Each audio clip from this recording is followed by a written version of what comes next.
मुलींना हक्क फक्त बापाच्या किंवा आईच्या इस्टेटीमध्येच फक्त दिलेला होता. ओके. याचा अर्थ असा होता की समजा एक वडील आहेत, त्यांना 2 मुलं आहेत, 2 मुली आहेत आणि त्यांना पत्नी आहे. वडील वारले तर 2005 साली किंवा 2005च्या पूर्वीची जी परिस्थिती होती ती काय होती, तर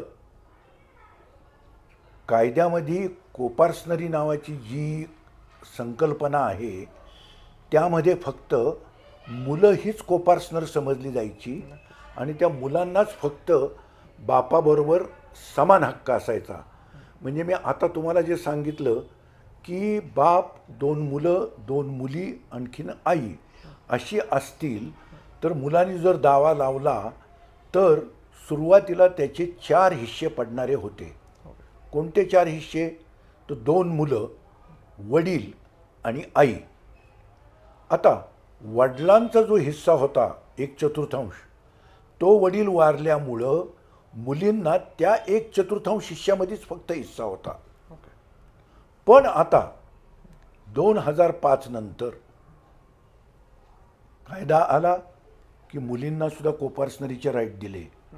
त्यामुळं मगाच्या परिस्थितीमध्ये काय होईल तर 2 मुली, 2 मुलं, बाप, आणखीन आई, आता वडील तर गेलेच, त्यामुळं एकूण 5 हिस्से पडतील आणि 1/5 हिस्सा मुलींना मिळेल. आता तुम्ही जर म्हणाल की हा कायदा आत्ता झाला आहे मुलींना कोपार्सनरीचा, पण एखादा बाप जर 1956च्या पूर्वी वारलेला असेल आणि मुलींनी आत्ता जर दावा लावला तर त्या मुली असं म्हणू शकत नाहीत की आता 2005 साली मुलींना इक्वल राईट दिलेत त्यामुळं तुम्ही आम्हाला आतासुद्धा 1/5 हिस्सा दिला पाहिजे. कोर्ट म्हणाल न्याय.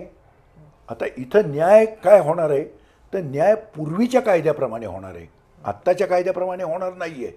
आणि त्यामुळं मगाशी सांगितल्याप्रमाणे न्याय तर द्यायचाच आहे, पण कायद्यानुसारच न्याय दिला जाईल हे कायद्याचं मुख्य तत्त्व आहे.